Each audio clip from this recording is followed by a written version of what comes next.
Hey, welcome back for more. This is the second part of the review sheet. Now, on page 660, 1 through 5, you're welcome to go look up those problems.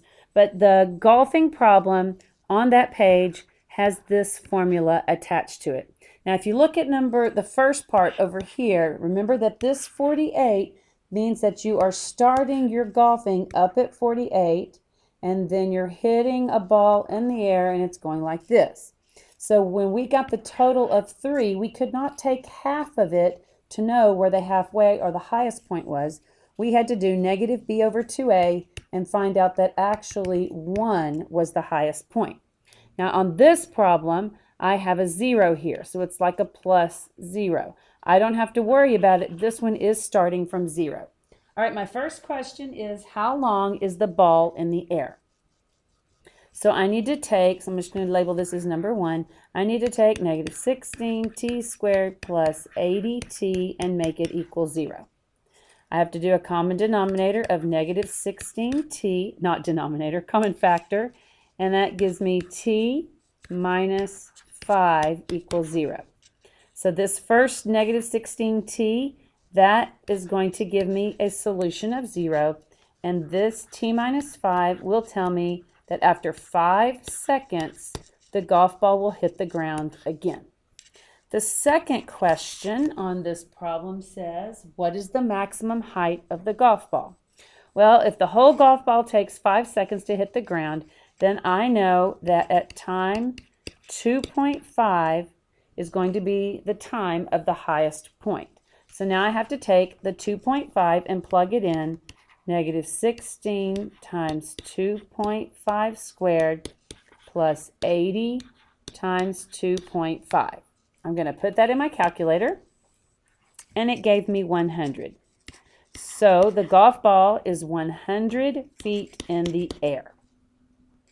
Number 3 asked me to find out, after how long is the golf ball in the air does it reach its maximum height? And that answer is 2.5.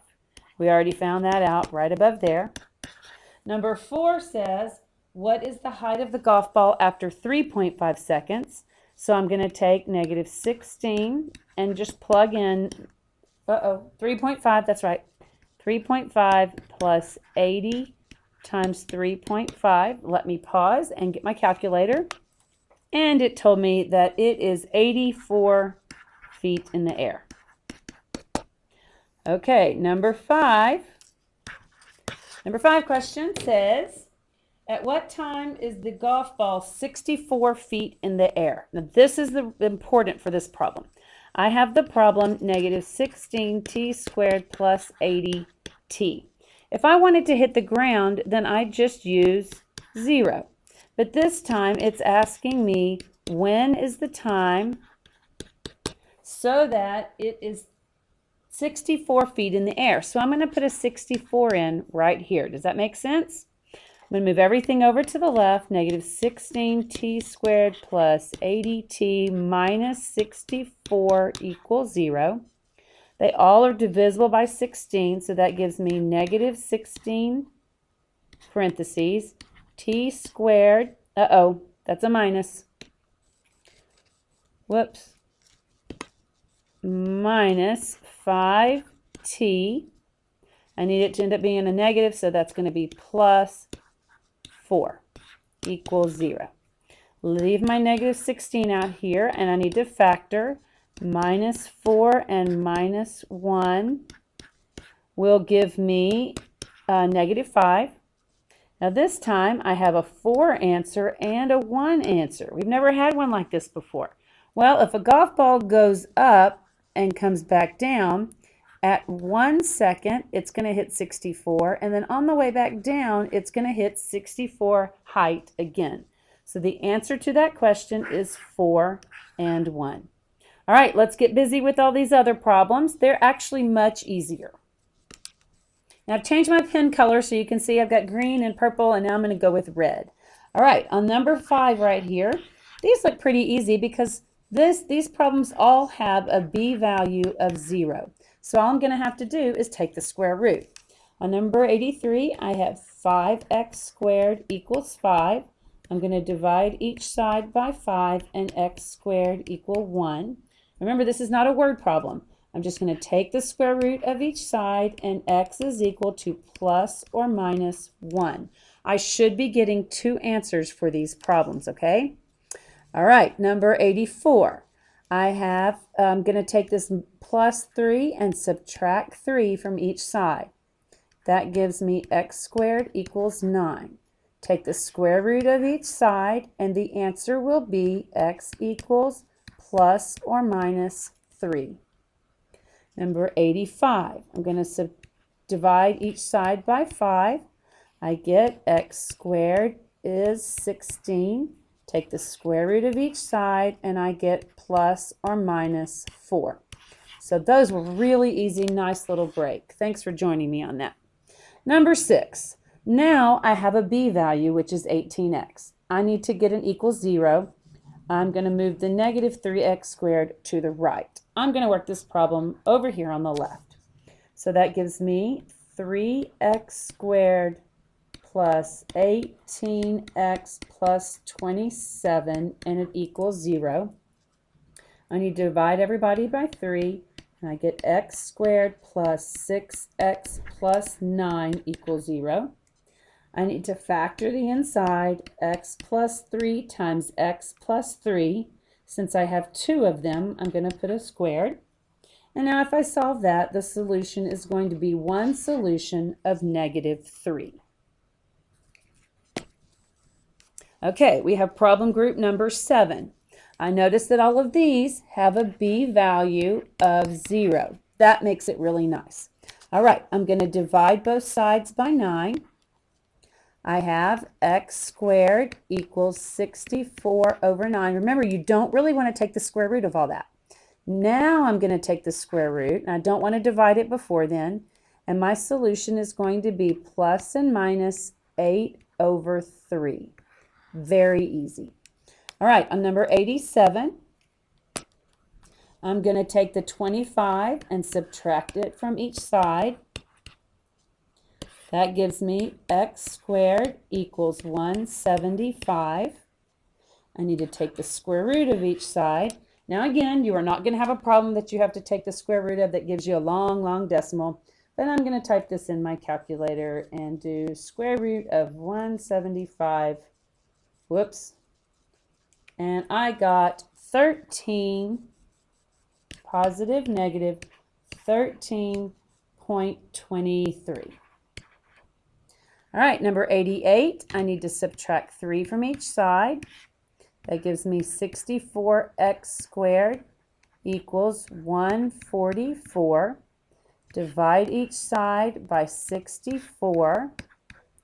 And I get x squared equals 144 over 64. Take the square root of each side, and I get plus or minus 12 over 8. Now wait a minute, you know you have to reduce that.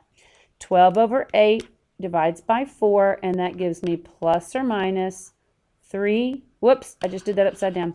Plus or minus, sorry about that. 4 goes into 12, 3. And 4 goes into 8, 2. So it's plus or minus 3 over 2. My pen is not happy over here. Okay, number 50.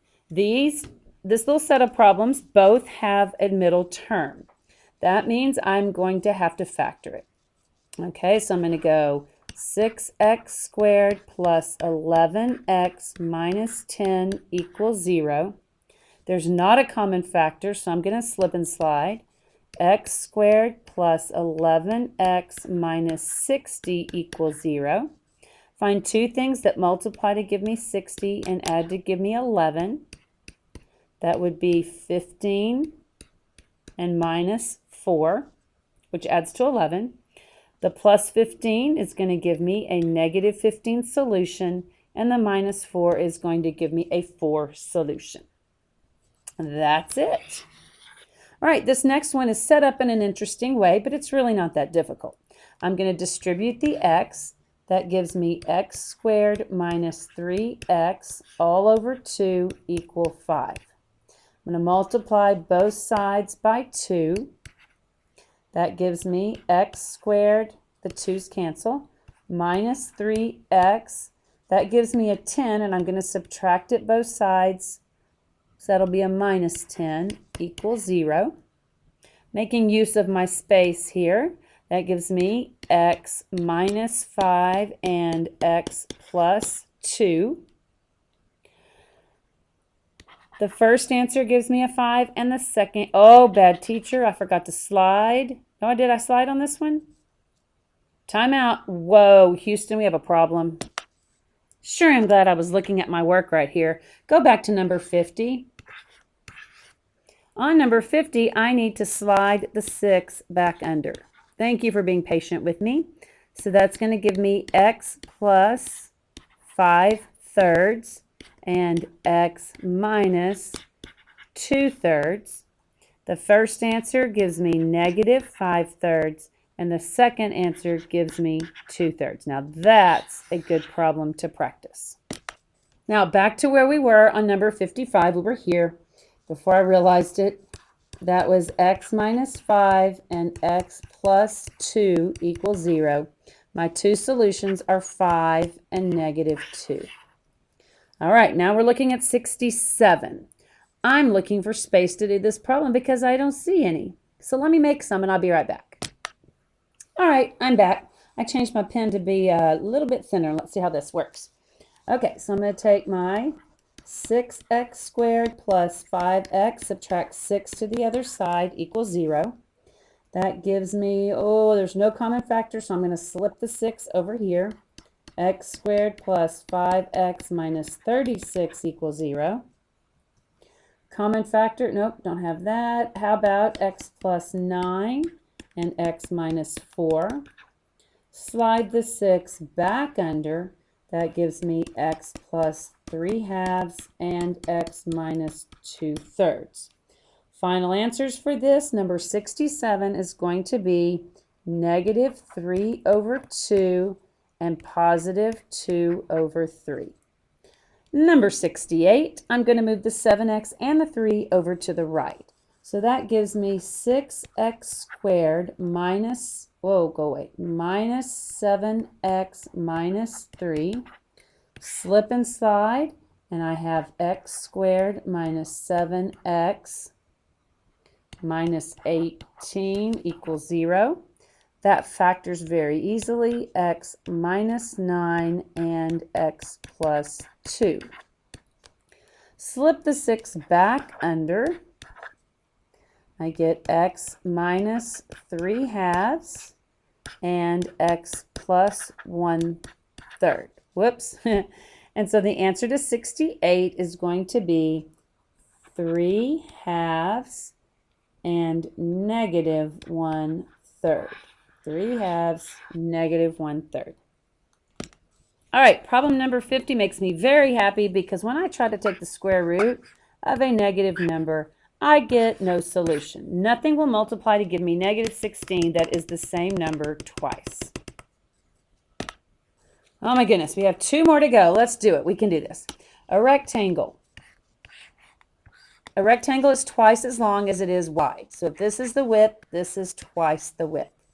The area would be 2w times w, which is 2w squared, and it gives me that the answer to the area is 32.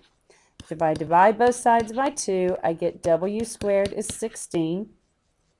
Take the square root of each side, and I get plus or minus 4. Since I'm dealing with rectangle width, I'm just going to use the positive, so width is going to be 4. All right, last one. Yay, go Bearcats. All right, we have a formula of 3.14 r squared height h, and we know that that volume is 1, 2, 5, 6.